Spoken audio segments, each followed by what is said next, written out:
What is good, everybody? Welcome back to Real Fan Sports. I am your host with my partner, Nonfiction. This is This Week in Sports, podcast number 3. What's up, Non? Oh, just chilling, brother. How about yourself? How you doing, man? Doing good. It's been a interesting couple weeks in the world of sports. You know, we've had some crazy matchups in college, especially with Deion Sanders and CSU. We've had some US Open going on, a new champion. WNBA playoffs have tipped off and started well underway. Round one's almost finished up. There's been a bunch of things coming out, man. It's been an interesting one. Yes, I will agree with that. It has been very interesting. Be interesting to see how everything. I'm curious to see how WNBA pans out because it's been actually pretty interesting. I watched a couple of highlights. Been pretty cool so far. Yeah, no, it definitely has. So, without further ado, let's go ahead and jump into the different topics we're going to discuss today. We got 10 great topics for you guys, starting off at number 1, which is LeBron James assembling the Avengers for Paris 2024 Olympics after USA just, kind of got embarrassed during the FIBA tournament this year.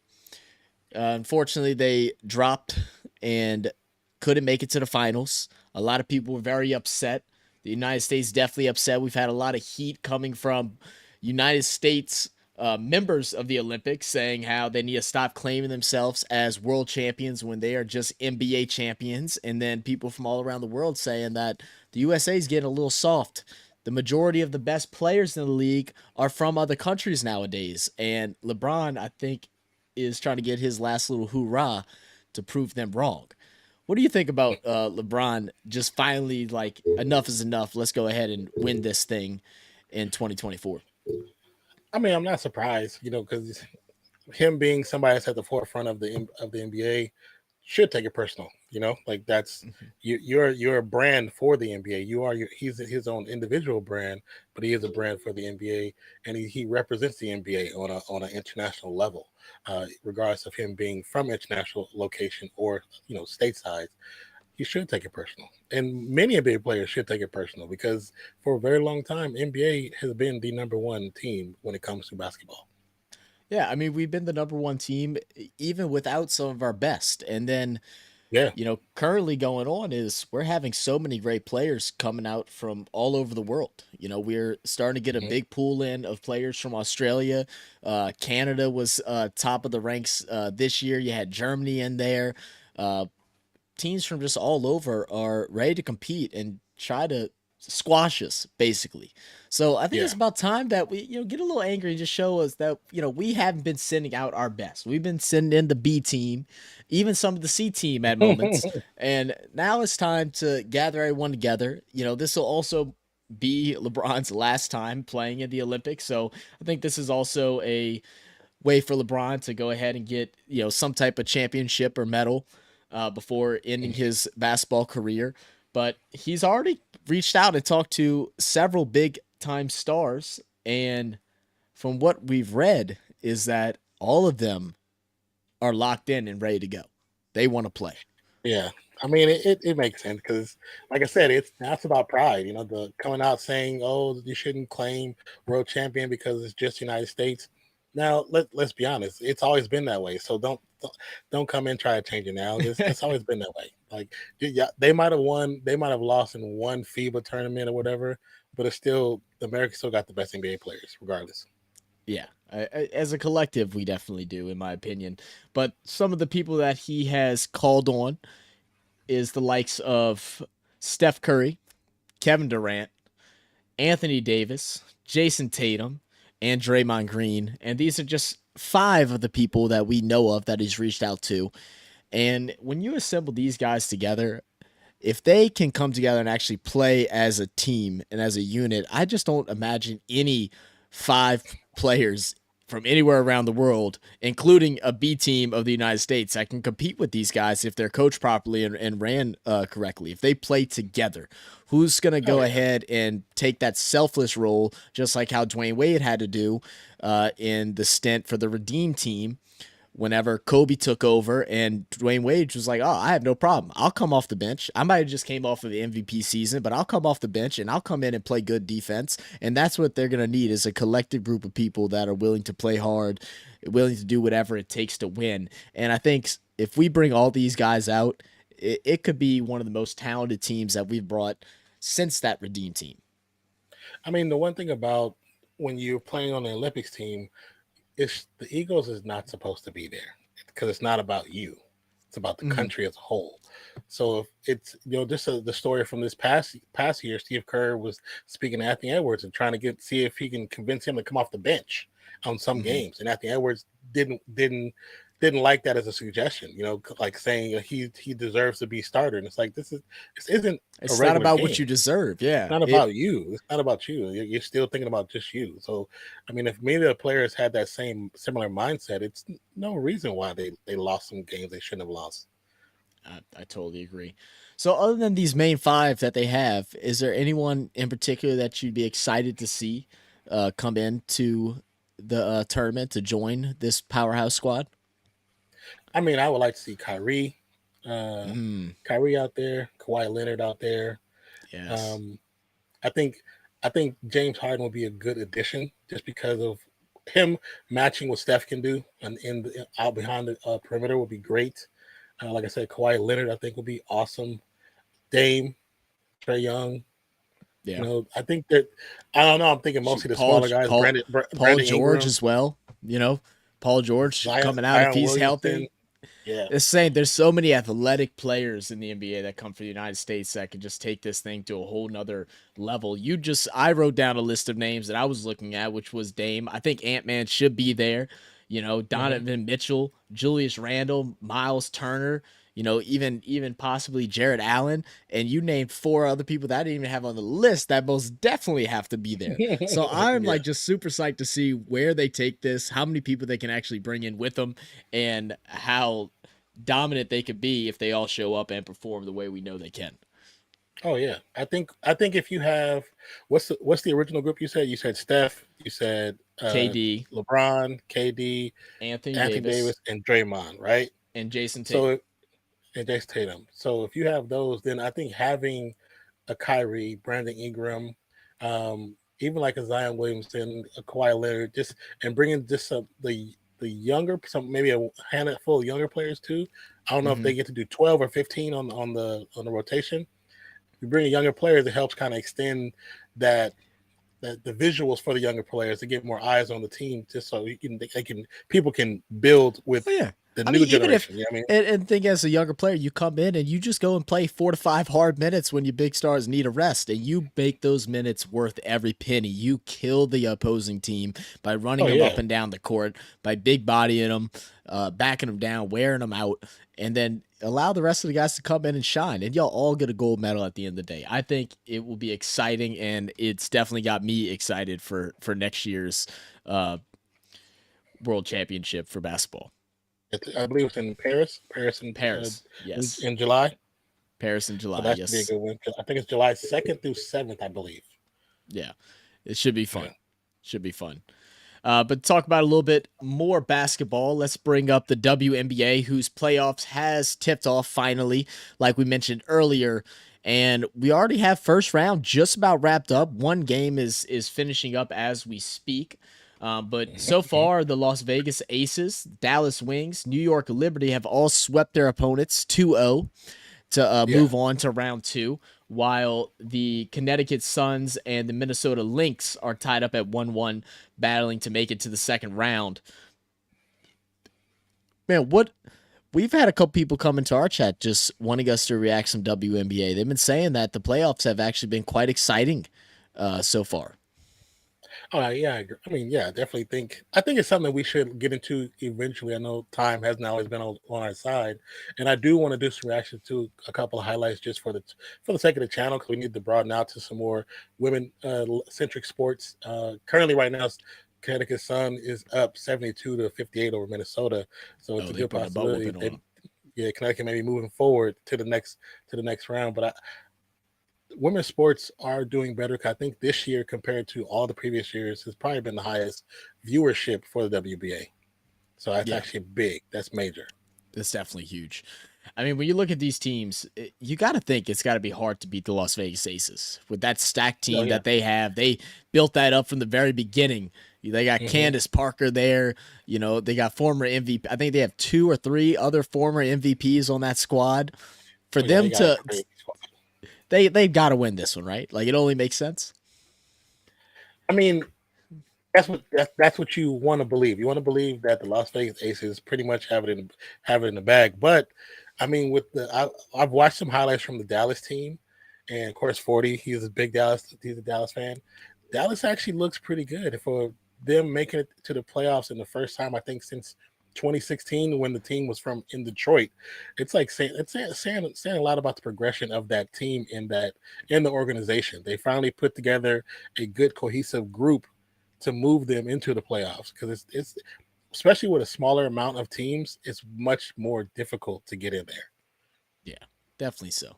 And I mean, the series are a lot smaller too, so every game counts. You can't Yeah, have a slip up. You every can't have game. a slip go. Very, very true. So going on from there, let's talk a little bit of NFL. We're going into week 3 of the NFL season, and it definitely has not been without some drama in a lot of different areas. We've had some upsets. We've had some teams that have caught us by surprise. But Hmm. we've also had some drama that's been floating around as we do every NFL year. And one that started before the season actually started is between Chandler Jones and the Las Vegas Raiders organization. Now, tell me a little bit about what's going on So with Chandler Jones and a- the Raiders. as of right now, the Las Vegas Raiders have put, pass rusher. I guess you could say star pass rusher. He had actually got a really big contract before he came to the Raiders.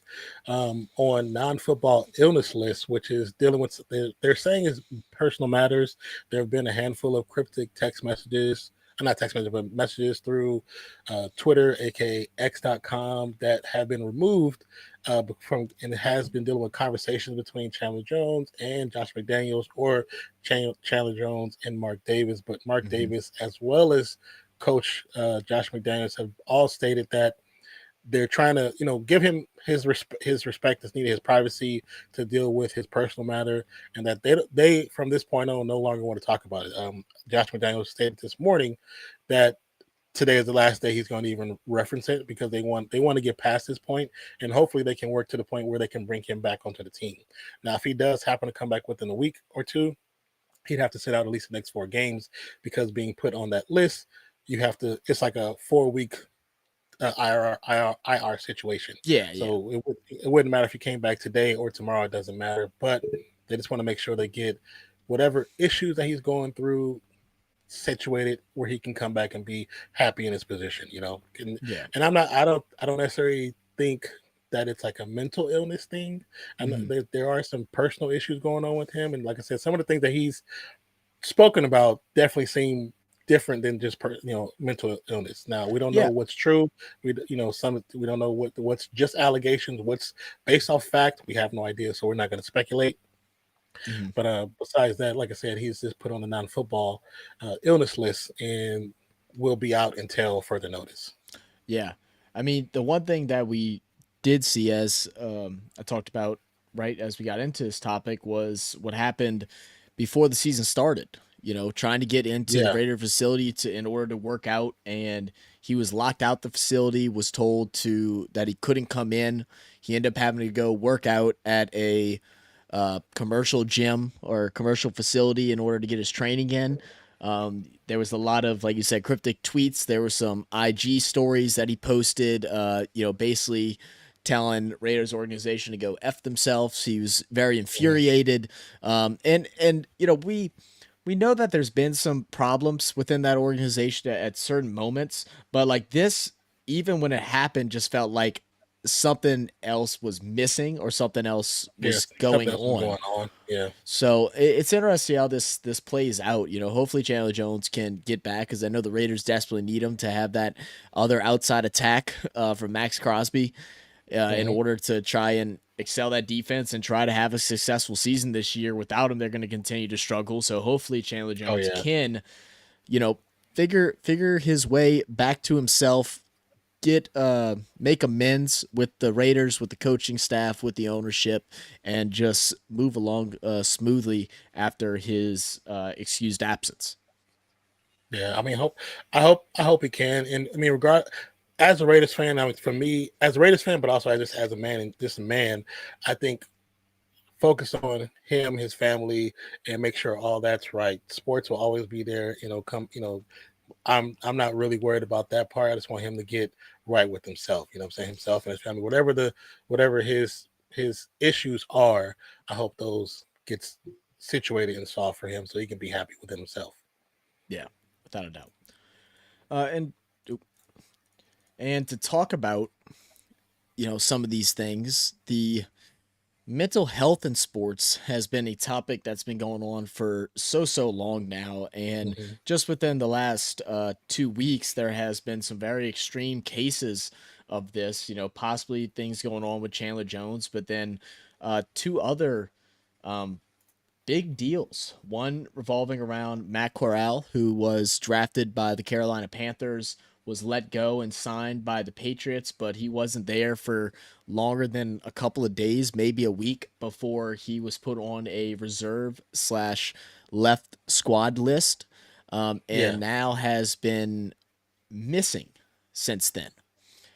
Um, you have any information on that, Don, Um, or from any what input? I'm from what I'm seeing, there's an article put out earlier today, and it just says it looked like Mike Carroll would not return to the New England Patriots after all, despite second-year quarterback initially being expected to join the team's practice squad.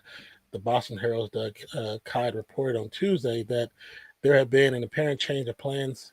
Mike Carroll will not sign a contract with the team, and I guess it's something similar to maybe to the Chandler Jones situation where they're just they're allowing him space to get his life situated. You know what I'm saying? Because Yeah, it's not a football related illness or issue or injury type of situation. right. So I think from what I see, it's just something where they're just trying to help him get his life together, and is putting him on that list. It will just kind of make him exempt from certain things, but also won't disqualify him from the NFL. I guess you could say. Yeah.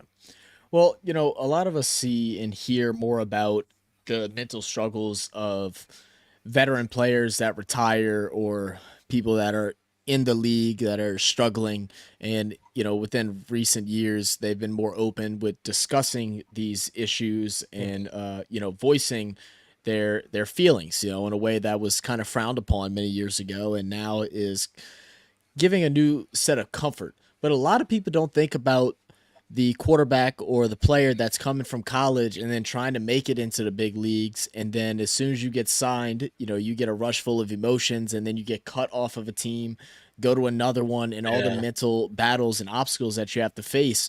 I mean, it's one of those things where you get signed, you're thinking now you can make a living off of doing this, even if it's just as a backup Hmm. quarterback or a practice squad quarterback, it's still enough living to where you can survive and thrive, with the rest of your life. But in Matt Carroll's case, all these emotions and of high expectations and then dropping down to very little affects you mentally, and it's something that shouldn't just be turned a blind eye against.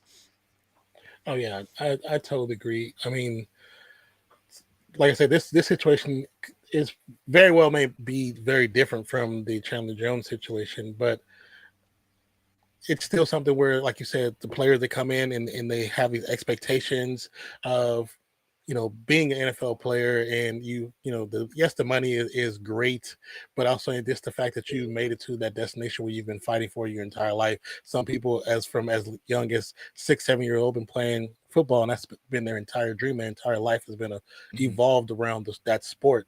So when you get to a position like this, when you're 21, 22, and you finally got there, but then certain things in life happen and they don't allow you to continue that dream. It can the mental stress and the pressure on any person can be Mhm. just very great. And hopefully Matt Carroll has the right foundation around him to help him throughout this process and throughout what he's going through. I mean, like I said, them putting him on the exempt list, I technically believe if they chose to, they could bring him back on the practice squad because they do have two spots available. Hmm. Because the where they had him positioned, technically, he was going to be the backup to the actual main quarterback. So he was going to be this, in a depth chart, the second quarterback. That's why Zappy was being put to the practice squad. But then now that changed, and he's being brought back to the main squad, and the Right. practice squad quarterback position is now available. So hopefully, like Yeah. I said, he has the right foundation around him to help him get through whatever he's going through.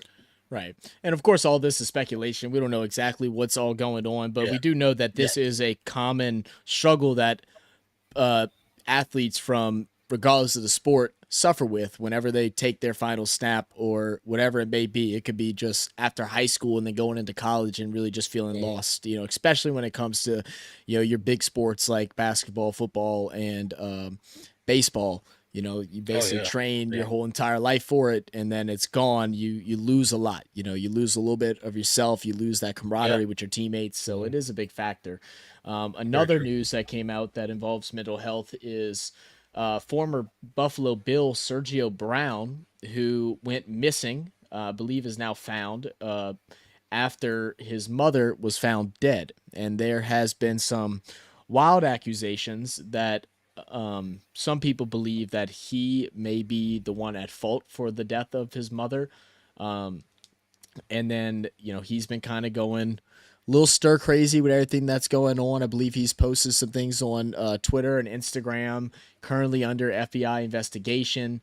Some thinks he has gone crazy. What can you tell us to inform us on this situation? Just from the article that read from USA Today, it states that former NFL player went missing after his mother was found deceased near her Illinois home over the weekend. Sergio Brown's mother was found in a creek near her home in Maywood, a village in suburban Chicago, west of downtown. Um, it was at one point, I guess the family were looking for both of them and couldn't find them, so they wanted to report both of them missing, but they had to wait a certain amount of time to actually legally do that.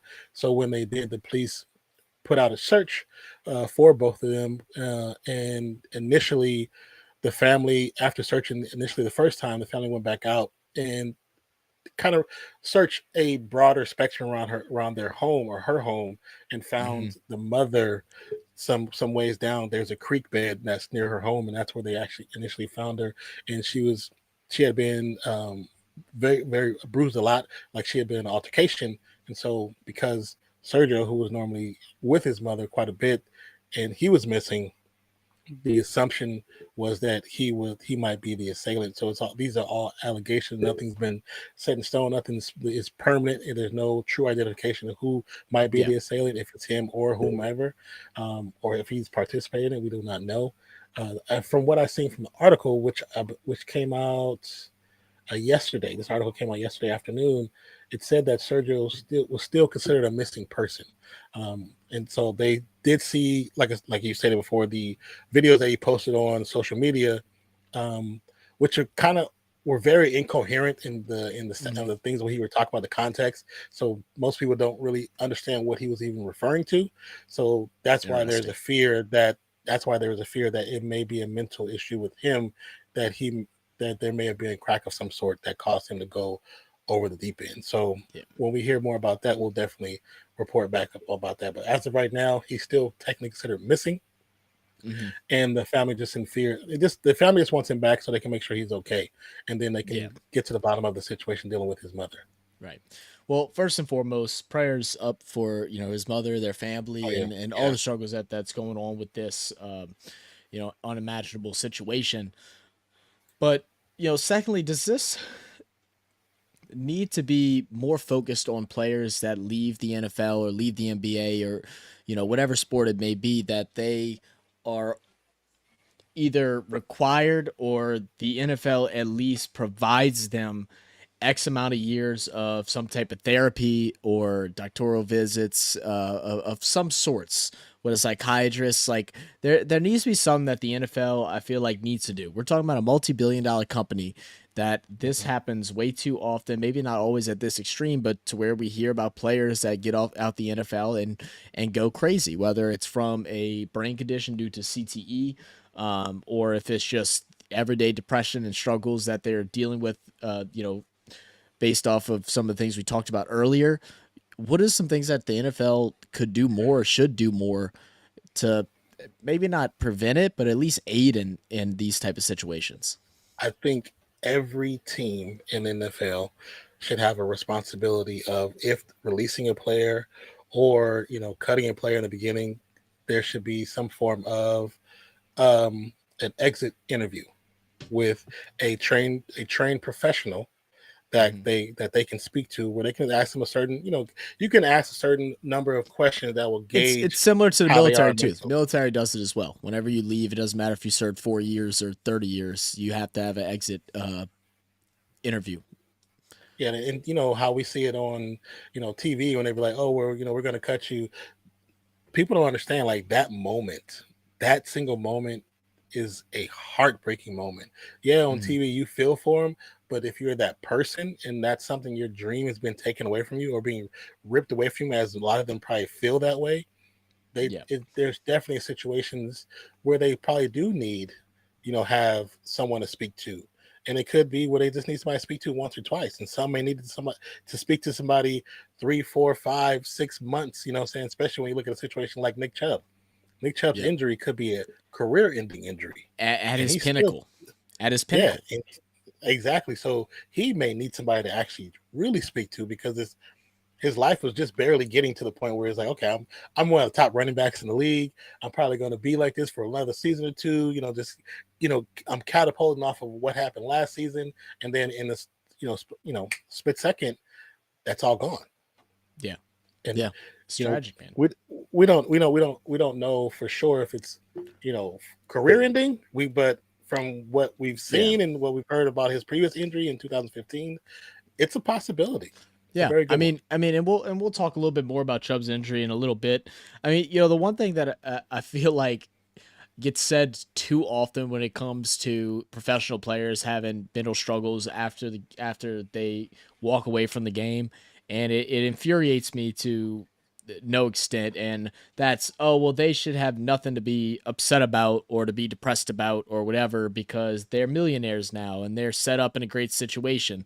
And this not even saying it, I don't even That's want to not go on the always true. topic about how a lot of these players don't have that kind of money because multiple of different reasons, but also this is not just a job, it's a life. Whenever we go into work, we clock in, we clock out, and then we go without our day. Our job was the headache part of our day. After it is when we're like, Yeah, all right, finally we're home. For the yeah. most of us, The nine some of the us are nine to very five. passionate, right?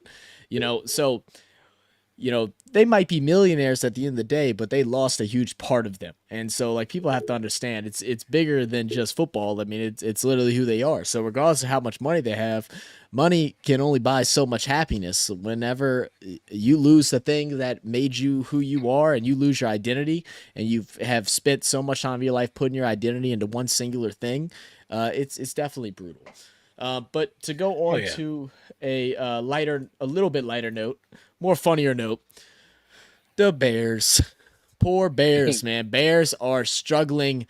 Bear down, as we like to say it. Justin Fields and the Chicago Bears have dropped to 0-2, lost in two horrific games recently to the Tampa Bay Buccaneers. Justin Fields was expected to have a huge year this year. It was Hmm. something of a lot of us expected. It was going to be the season that he kind of showcased his skills, that he was going to take that next step and solidify himself as a starting quarterback in the league. And whether it's him not being able to develop or whether it's the team itself that's not aiding in his development is where we're at now and trying to come down to it. Is Justin Fields a bust or are the Bears the bums? It it's definitely, I personally believe it has more to do with how the team is being managed as a whole. It doesn't make any sense where you draft running backs if you're not going to allow them to be running backs. If you're going to have a quarterback who, yes, he can run and he has the ability to run well, and if he gets in the open, he can make many things happen. But he is a quarterback. Allow him to be a quarterback. Create a scheme to make him successful. We've seen it happen with running quarterbacks before. He wouldn't be the first. He's not going to be the last, especially how the way sports or football has been changing over the last 5, 6, 7 years. So I think it's just the situation that they have is not conducive for him to be successful. That's how I feel. Yeah. Well, recently Justin Fields was interviewed and had some interesting words to say about why he believes he's struggling. So I'm gonna go ahead and play that right now. Things that I didn't like, I felt like I wasn't necessarily playing my game. Felt like I was kind of robotic and not just not playing like myself. My goal this week is just to say F it and just go out there and play football how I know how to play football. Thinking less and just going out there and playing off of instincts rather than so much so to say info in my head, data in my head, and literally just going out there playing football. When you say thinking less, what do you think was causing you to think so much, maybe think too much? Could be coaching. Can't be thinking about that when the game comes. I prepare myself throughout the week, and then when the game comes, it's time to play free at that point. So y'all just heard the words from Justin Fields. He talked about a lot of people interpret this as him blaming the coaches. He has came out recently as of just a couple hours ago and said that he wasn't blaming the coaches for mistakes, that he takes to blame his progress or his lack there of progress. But more of what he's trying to say is, he has that mic in his head and he's almost getting too much information being processed at one time, telling him what to do. Sometimes a coach will come in and say, oh, this play, this play, this play, watch out for this. Well, they might also say 15 things other than that and then just have him scrambled thinking about too many things at once. He's playing robotic, like he mentioned, to a point to where he's not able to be free flowing and just playing his best possible football. Do you think it's time for the Chicago Bears to push this man off the nest and let him fly and just either he drops or he soars? What's going on here?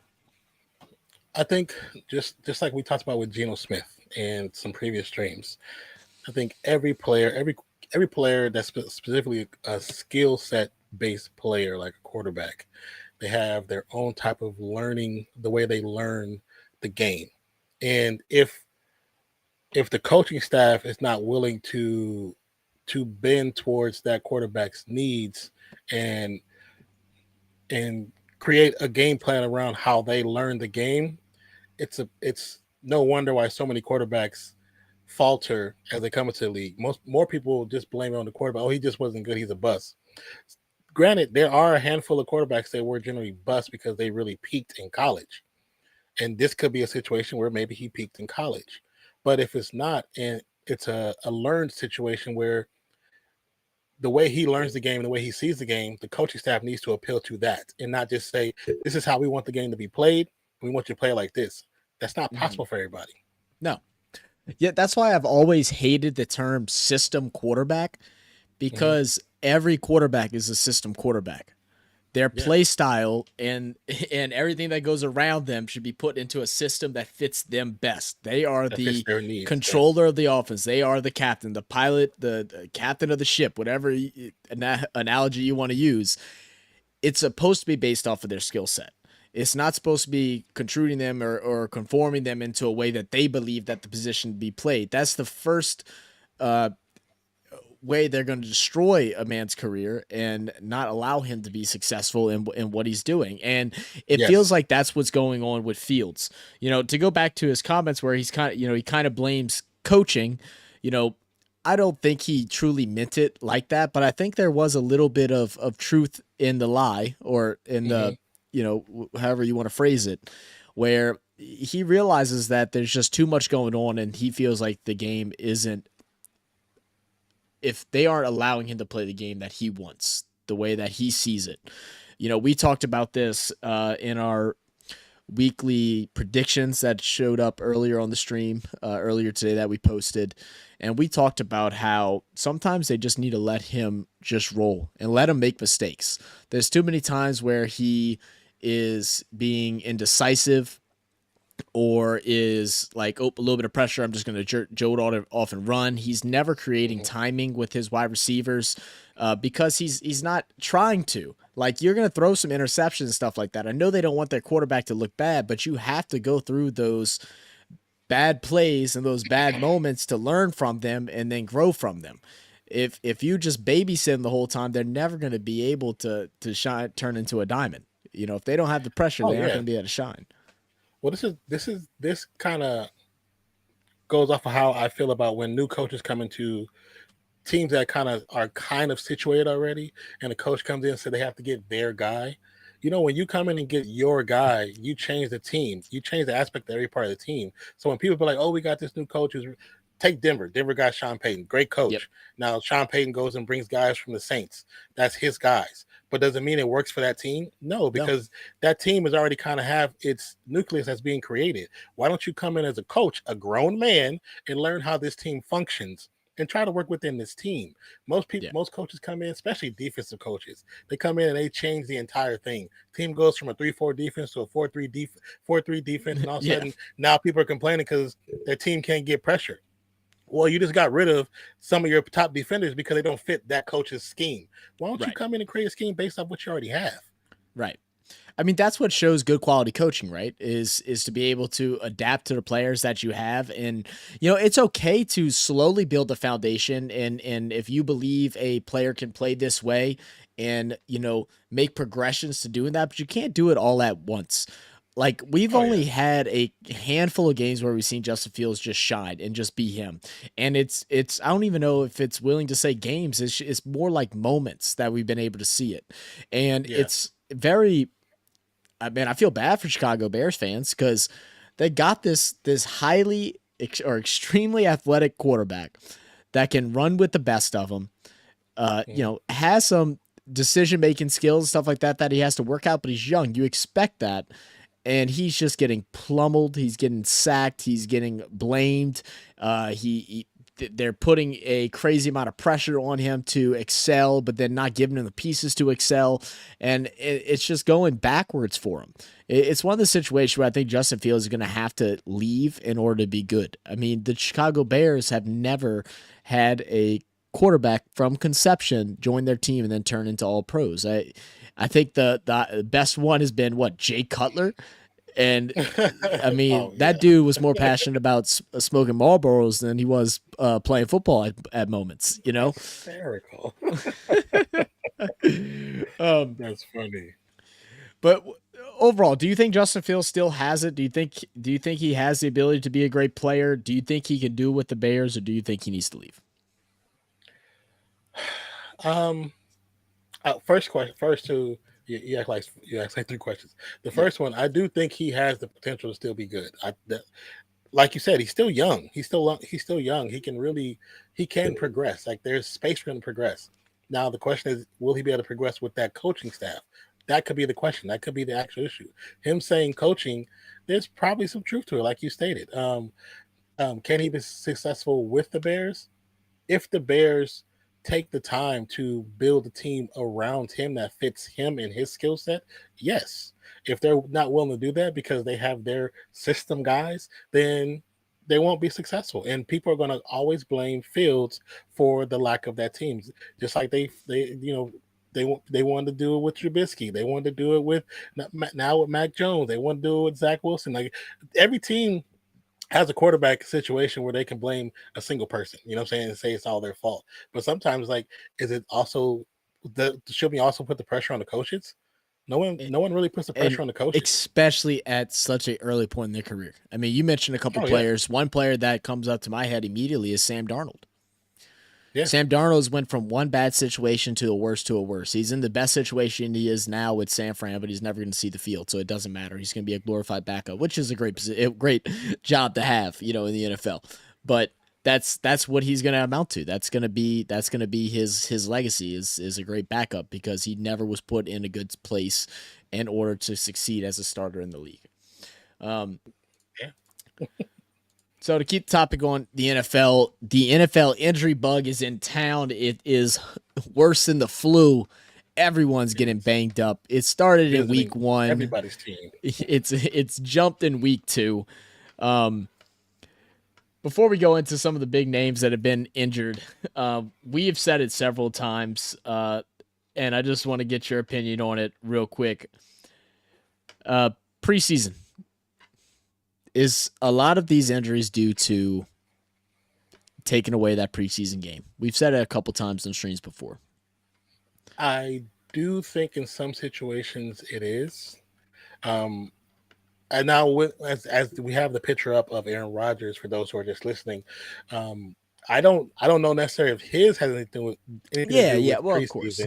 You know, his is just circumstance, but also age, and just like we always made fun of, like with Drew Brees and them and Peyton Manning, them dudes don't work out. Like they don't work out. So They like, don't. you know, I mean, the action that took place on the field that caused the injury, it was just a freak accident, and it sucks that it happened the way it did, and it was the first game of the season, first drive, first play, basically. So it's just one of those situations where, like, damn, that sucks. And for him to be, was he 39 right now? Is he 39? Something like that. He's old. He's up there. So to be that high in age in NFL career, that could be a career-ending injury. I mean, even though he's stating that it's a possibility he can come back for the playoffs, but that's just high hopes for right now. Yeah. That's just high I mean, hopes, there's a lot of big time injuries that's happened that I don't think has a lot to do with that. I mean, especially in Aaron Rodgers' case, just with age and stuff like that, you really don't want him doing a whole bunch of stuff in the preseason. But him not exercising, him not working out, I mean, those are things that we're all kind of assuming. But like, I do believe there to be some truth to it, and it's a big part of it, man. A big part of it is the evolution. Like I work as a personal trainer, and I'm beginning to work with more and more student athletes, mainly high schoolers, but I have met some college athletes and different things like that. And just if you study articles like I have, and just how the evolution, how fitness and the way that athletes should train and how it changes throughout the years is crazy, because as athletes become faster and stronger, their training has to be different. There was a very long belief that MLB pitchers, baseball pitchers, should not work out their shoulders a whole lot because too much muscle built up on their shoulder can lead to injuries and tightness while pitching. But now, as players are more frequently throwing in the high 90s and even in the mid 100s, they need to work out their shoulders because they're putting so much torque onto their joints, onto their ligaments, tendons, that the muscles aren't able to support it anymore. And now the belief is that they must work out their shoulders. I mean, you're talking about high school kids right now that are throwing in the high 80s and a couple around the country that are throwing in the low 90s. I mean, Skylar's brother right now, he's a senior. He just threw 87 miles per hour the other day. He goes through extensive training in order to do it. I mean, back in the day, you didn't work out all like that. Like, in the 90s and 2000s, like kids in high school, they worked out with the school.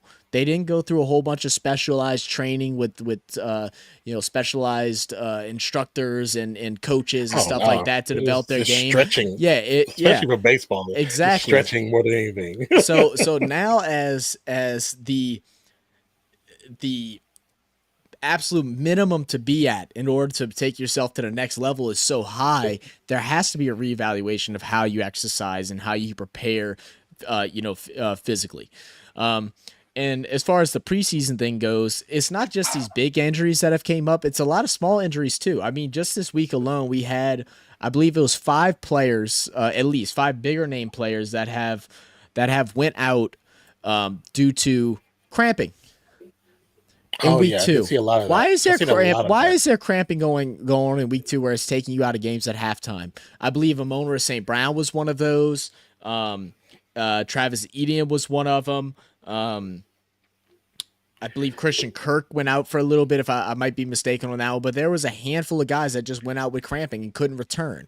So what that Oh yeah, tells me is that either they're not, because during the season, they're not practicing super hard. They're getting their hard practices in the preseason, during the off season. That's when they're getting in the hard work. So either they're, one, not putting in the right work, or not bringing in the right nutrition towards their body in order to do so, in order to prepare themselves for the regular season. I will say this from my point of view, and it's not on the professional level, so on the college level. It got to a point where during one of the seasons, the training group literally had to put up signs on the urinals. Mm-hmm. If your pee is this color, you are dehydrated, because there's so many players getting cramps in games. And with us being in Central California, which we call a dust bowl basically, because it's what it was before, and before it became Fresno, it was just nothing but dirt there. And so the bowls, the way the stadium is built, it goes down into the ground. So when heat collects, it just sits there. And so players are not hydrating themselves properly. And for us in spring ball for us, temperature could be 110, 112. And if you're not drinking water, you're not drinking your hydration mixture that they make for you, if you're not taking the proper proteins, if you're not eating properly, all that comes into play. Yeah. And you're exercising, and that's when they used to actually do 2-a-days. So you had a practice at 5:00 in the morning to 7 a.m. You go home or go to class, depending on what time what your schedule is actually looking like for the summer. Come back and practice again. And I've seen too many players pass out, throw up, have to have to leave practice early because they just were being stubborn about drinking water. Right. And a lot of people in a big right, exactly, because as you get into the NFL and the pros, I mean, they have trainers and stuff that look after them stuff, but I mean, at the end of the day, it's their own decision, so like as much as the trainers do need to get on their butts about like, hey, look, we're going to play in Miami this weekend. It's going to be hot. Or we're playing in Texas. It's going to be hot. You need to be hydrated. You need to be drinking extra water. That doesn't mean you drink extra water the day before. Drinking water for one day is not going to make you hydrated. It's weeks in advance. You have got to stay on top of your body. But some of the big names that went out last week, obviously, was Aaron Rodgers. This week, Saquon Barkley, who has a sprained ankle, looking like he's going to miss 2 to 3 weeks. Joe Burrow, who's dealing with some calf tightness, which he dealt with during the preseason. He looks like he will be good to play, is what they're leaning towards. But me and Non have expressed multiple times we think that he really just needs to take a break. I know they're in a bad position now because they're already 0-2. He should have took that break in the beginning of the season, but now we're talking about a short-term injury that can extend out to a long-term injury. Just because someone needs to just take his cleats away from him. Like I don't know what you got to do. I mean, someone's got to take his helmet away from his cleats. I don't know who's got to do it. I think he just got married, so maybe his wife needs to go and hide his car keys in his jersey. Like, I don't know what needs to happen, but for the better of his career and everything, it's one season. I know you don't want to have a losing season, but at the same time, they need you. Like, they don't need you injured. Yeah. Chauncey Gardner-Johnson is among a defender for the Detroit Lions, who is out and more than likely now going to miss the entire season after having an injury last year with the Philadelphia Eagles after a great season. Shaq Thompson broke his tibia in the game against the Saints. Buda Baker. That was terrible. Yeah. Yep. Buda Baker is going to be out for the Arizona Cardinals. Look like he's going to miss the rest of the season. And then obviously the big one, which is Nick Chubb. We talked about a little bit earlier, who had one of the worst knee injuries that I've seen in quite some time. I didn't want to see it, and I accidentally scrolled on it, and it gave me goosebumps. I can't stand looking at those type of images, but especially, for this guy and Nick Chubb, this is a re-injured knee from a previous surgery that he had in college when he played for Georgia. Now getting it injured again this year, and in a horrible way. It didn't just hyperextend. It went backwards. It went inside. It twisted. It just did not look good. It just did not look good. I feel for Nick Chubb. It's horrible for a player at his peak right now. He's, in my eyes, the best running back in the league. I mean, he's been holding down the Cleveland Browns for so long and really have helped them be relevant as much as he could. And now we don't know if we're going to see him again. I mean, how do you feel about the Nick Chubb situation? I mean, the Nick Chubb one, because it's the same leg as he had in 2015. And it's pretty much a similar situation almost, but it's just sad because like we talked about before, these players, these men who are in most cases just kids playing a sport that they love, maybe playing it for so long, to get to this point and have such a great season last year and come in with high expectations this season, and to just into the second game and get injured the way he did. It just sucks. It's sad to see. I mean, the other one, I think I feel bad for all of them, but the ones that I feel the worst for is the ones where the injury is not even their own fault. It wasn't nothing they were doing. Like Shaq Thompson. Like Shaq Thompson, it was a completely incidental thing. His own lineman hip checks the defensive lineman for the Saints, and the Saints lineman falls onto Shaq Thompson's back of his leg, and that's what caused Trevor. the injury. Trevor Penning's a big boy, bro. Like, he laid down on him with some pressure. He's a big and guy. It was at the bottom of that tibia too, and like so, it's just fragile. Yep. I just felt like with the lineman being this overzealous on the block when he didn't have to do all that. But it's football, and it happens. It's bang bang. You know, it's just unfortunate how those injuries happen. I know. I mean, you can tackle without he literally hip flipped them like a judo flip. Yeah. So like you didn't have to do that. You could have pushed it to the ground right. Away. Right. Yeah, it's a tough situation, man. Seeing players go out. I already know. My cousin has been on our family message group saying, "I'm letting you guys know. Start preparing for next year. I'm not playing fantasy football no more. These damn injuries are ridiculous. I'm not doing it," because he lost like 3 or 4 of his players. So, I got a few players that went out too. So. To go on from To go on from there, Buenos Dias, Fresno State. Tell us what Fresno State has done that is definitely amazing. So this one is I have a link in the description for the actual video that explains in totality, but just during so as Americans in as American United States, we observe National Hispanic Heritage Month, which takes place between September 15th to October 15th. Fresno State, to be right before it actually started, did something that was kind of cool, making history for FBS sports. So Fresno State's home opener against Eastern Washington made history as the first exclusively Spanish language television broadcast in FBS college history. There's a video, like I said, I have a video where Fresno State President Saul Jimenez Sandoval will talks in detail about why it's important of what they did and why the Mountain West is moving to a different direction when it comes to sports broadcasting. And somebody who's went to school at Fresno State, lived in that area for almost 10 years. Fresno has a very large Hispanic demographic, and when you go to the games, it's there. The culture is there. It's part of what we do every day. We yes, there is a Spanish Heritage Month, but Spanish culture is celebrated on the campus quite a bit, and just in everyday situations. But like I said, there is a video that's linked to the description down below. We're not going to play it during here because it's about 8 minutes. So if you have time, go ahead and watch it. It's a cool explanation from the school president and talking to a reporter about the significance and why they really did it. And just to give like a quick little also head into it, it really started when Pat Hill, ex-coach from Fresno State, he started going into the community to not only to recruit, but just to meet people and build the brand of Fresno State and how supporting the Valley was important. That's why if you ever watch a Fresno State game, they have a green V on their helmets, and the V stands for the Valley. And that means that when we go to play, no matter where we go in the country, we represent the Valley. And so that's always a part of the game. You know what? That's even really cool. Because I was actually looking at the logo earlier. I was looking at the logo earlier, and I was like, "What is that V for?" I had no idea. Yeah, I had no idea. The V stands for the Valley, and the reason why it's green is because Fresno in Central California, Fresno's land is some of the most fertile land in all of the United States.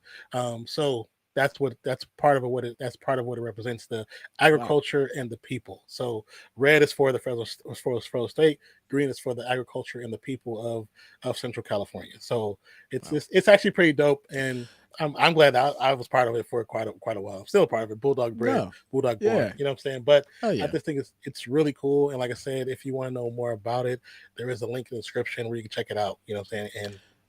And get to know more about the I whole mean, thing.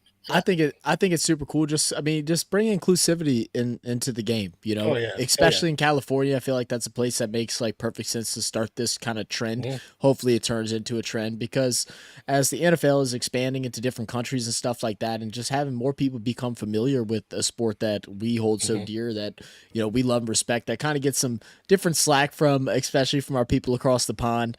But Yeah. it truly is just it's a great sport with maybe not as deep of a history as some other sports. Obviously we've Oh yeah, reacted to yeah. some that have been going on for thousands on thousands of years and stuff like that. Mm-hmm. But Mm-hmm. it's still such a fun and entertaining sport, and I love that they're doing this. I mean, we've been seeing more interviews from, I forget his name. I actually saw a full blown highlight clip of his interviews. He's a Mexican broadcaster, and he goes and interviews different players, and he'll do his spiel in Spanish and then will say it in English to the players, and the players are always like, oh, okay, I didn't think you were going to speak English, and they're laughing, so like I just like it. I'm really happy, and big shout to Fresno State for making that first jump, and then making it the fact that it was done right before Spanish Heritage Month is also really, really cool. I agree. Next up, this is a topic that I'm pretty sure most people are kind of sick and tired of hearing and other people talking about. And me and Nan were both kind of contemplating whether or not we wanted to speak on it, but we just feel so passionately about it that we don't care if you're tired of hearing about it. Ain't that right, Nan? Oh, most definitely. So, everybody knows the legacy of Deion Sanders, what he has done for the NFL, what he has done in the MLB, what he's done in his coaching career, whether it was with Jackson or now with Colorado. But it's more than just a game for Deion Sanders, and that is something that I think isn't spoken enough about around the NFL, around the college level, around the high school level, is that you're not just preparing these kids for the next level of football, you're preparing these boys to become grown men.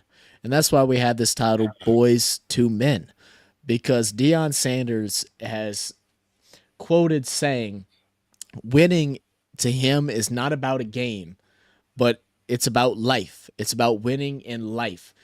The people that come his way, the children that he has the privilege of coaching, he takes responsibility to make sure he instills the knowledge and the characteristics to help these kids graduate, to be polite and respectful to their elders, Mr., Mrs., treating women with respect. He wants to, I believe he says, have turned these men into fathers, not baby daddies. He wants them to be on time.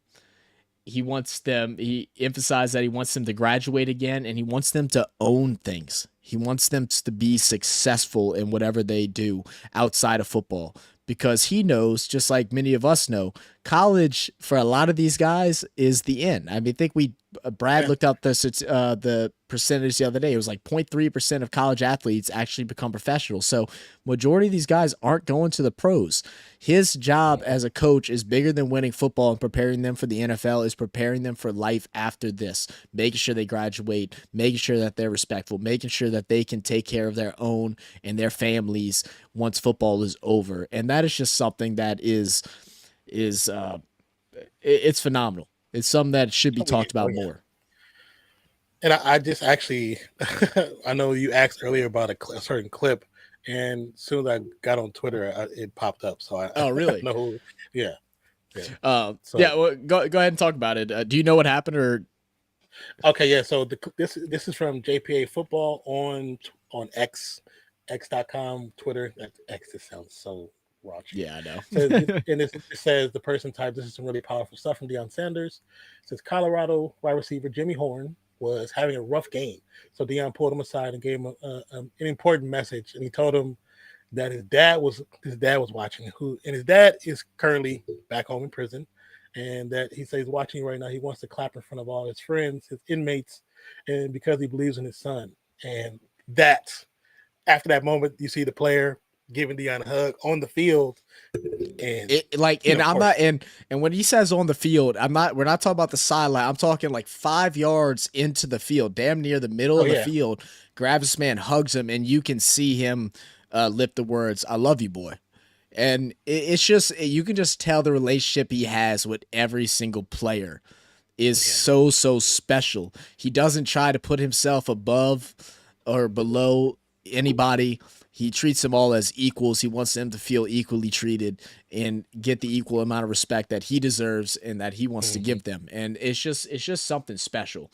And just to add to it, he does say, and this thing that's been quoted plenty of times by him, it says, "You send me a boy, I will send you back a man." It's, it's bigger than just prime time. It's bigger than Lil Wayne walking them out the tunnel. It's bigger than Offset showing up, bigger than The Rock, bigger than his little sunglasses that made all that money. I'm sure all that feels great too, because who don't like making some dollars? But it's bigger than that for Deion Sanders, and that's something that if you don't respect that, I don't know what you do respect. I think what makes that situation even cooler is that Jimmy Horn was the one that caught the game-tying touchdown in that game. Yes. Very cool. So that's crazy. That's crazy. Very cool. Well, to talk about the biggest winner in recent weeks, we can't go without talking about Coco Gauff. Coco Gauff. Gauff won the US Open this past week. She is the first woman to come back from a set down in 3 matches since Serena Williams in 1999. It has to feel good to be mentioned among a living great. And Serena Williams. She looks up to them. Those are the Williams sisters are her like favorite players. That's like her idols. Exactly. She also is the youngest American to win since Serena Williams in 1999, and is the 4th American teen to win in the Open era. What a phenomenal accomplishment for such pretty awesome. Young talent. That is only going to continue to get greater. And Nan, I know you have some interesting details of how she's basically manifested this outcome. Well, not necessarily her, but her father. So when this journey started for her being in the U.S. Open, at the beginning, they go through different matchups to figure out who gets into the placements to even get to the U.S. Open. Where her father wore a shirt that said "Imagine." And he never told her why he wore it, but for him and the family was like, just imagine if she actually did, if our little girl got to the U.S. Open, and it was actually pretty cool that it started with this, it started with a thought. It's like a positive thought of putting positivity in the air, and comes to fruition where she actually does win the U.S. Open. And what ended up popping up is a video from 2012, I believe it was, where it shows her as a young girl at the U.S. Open in the crowd dancing in a game break, and it's like it's just pretty cool how it comes back around full circle. For if some of you guys might have seen her wearing a shirt that says "Call Me Champion" and it has her name and it's crossed out, and that shirt, it's so interesting how New Balance pulled that off. New Balance had created a marketing plan they pretty much went all in on her being champion. It wasn't about, okay, we think she's going to be champion. It's like, no, she's going to be champion. And so they actually made the shirts beforehand. They made the social media push beforehand. They had shirts there for her family to wear, the marketing team, the management team.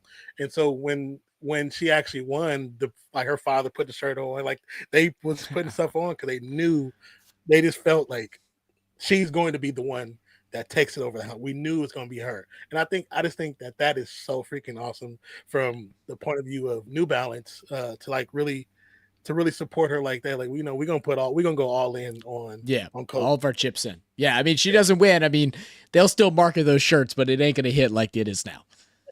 Definitely won't market. It won't be the same. But the fact that they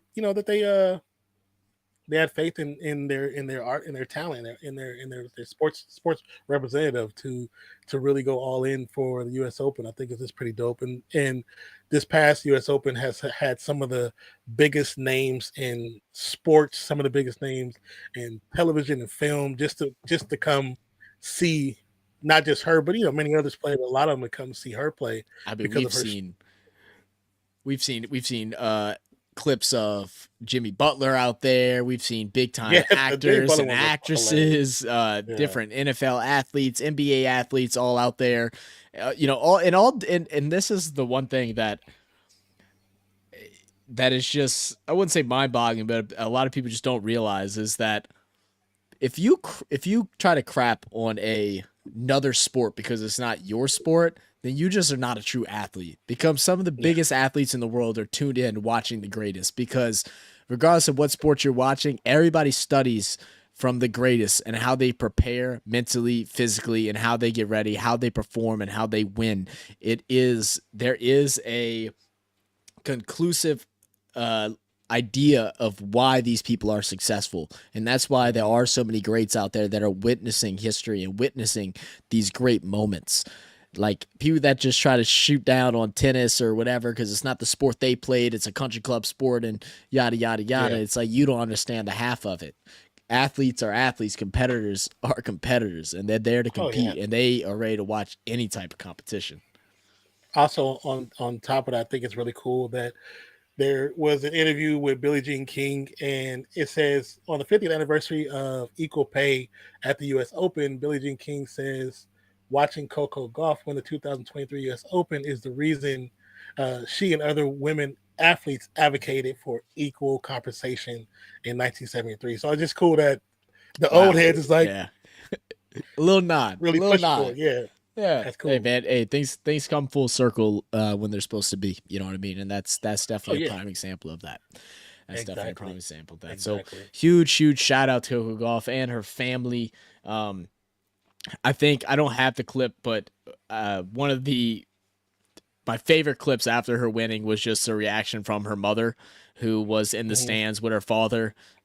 She is like jumping from joy. Like I'm telling you, I think she was probably sore how much she was jumping after she won. She's like, everybody's been in bleacher seats and stuff. There ain't a whole bunch of rope. She's jumping, doing high knees and stuff like that, going just absolutely berserk. And then at home, her brothers and all that, some of her biggest supporters are all there just cheering, yelling, and screaming. She actually, during an interview, was asked, did she call anybody, whatever. She goes, well, I tried to call my brother, but he didn't answer. And then she saw the clip and she goes, well, his ass was probably still screaming. Is basically what she decided. That's why he didn't answer, because he was just running around the house, just screaming and yelling, flashing the shirt up in front of the camera. They had recording as she was getting her final point. So, man, congrats, big congrats to Coco Gauff.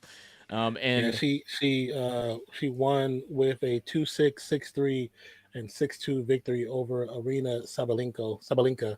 So yeah, very congratulations, 19-year-old. That's fire to be that young and to win something that big. That's fire.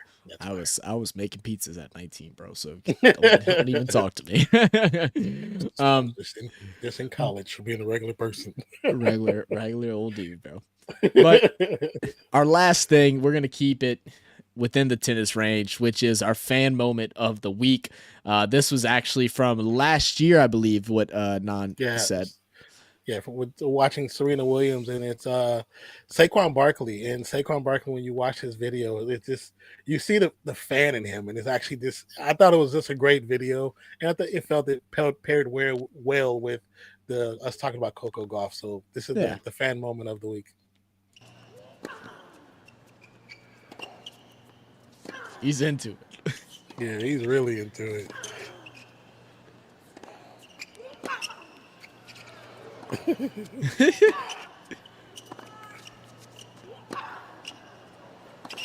I love this video when I first saw it. Hell yeah. I love that. And I love it. Just like I said, man, these athletes, regardless of what sport, man, they respect game. I mean, this dude, you would think that Saquon Barkley plays tennis on the reg the way he was. He was throwing his shoulder like, yeah, I'd hit it like this, like back arm that, like I don't know if Saquon plays or not, but if he does, he's the biggest tennis player I've ever seen in my life. You know what I mean? Like, but he's just locked in, man, and I just love that. I love that support from all kind of different sports, all kind of coming together, man. They all support one one another, man. It's great competition. It's great I fun. agree. And just a great fan moment to see typical people we don't think as fans, but they're fans too. These athletes are fans yeah. too. I promise you Yeah. that. I promise you that. Oh yeah, 100%. But that will wrap up this week in sports, week 3. We appreciate you all for tuning in and listening, whether you're here live or if you are catching the podcast afterwards. Thank you so much for joining us. If you want to come and join us live during this podcast, you can join us on every other Wednesday at around 8:30 p.m. Central Time. Truly appreciate you all for being here. My name is Zach, and I'm here with my partner, Nonpfixion. Yes, and sir. we are your fanalists. And thank you once again for joining. Make sure y'all hit that like button. Make sure y'all subscribe to the channel for more podcasts coming up with some possible future guests and some more great topics around the world of sports. Thank you all so much for tuning in. Oh yeah, most definitely. Thank you guys for being here. We truly appreciate you. And don't forget, if you're available Monday Night Football and Thursday Night Football, we are live for both of those events. So please come by and say hi. Exactly. All right, guys. We'll catch y'all next time. As always, cheers. Peace out.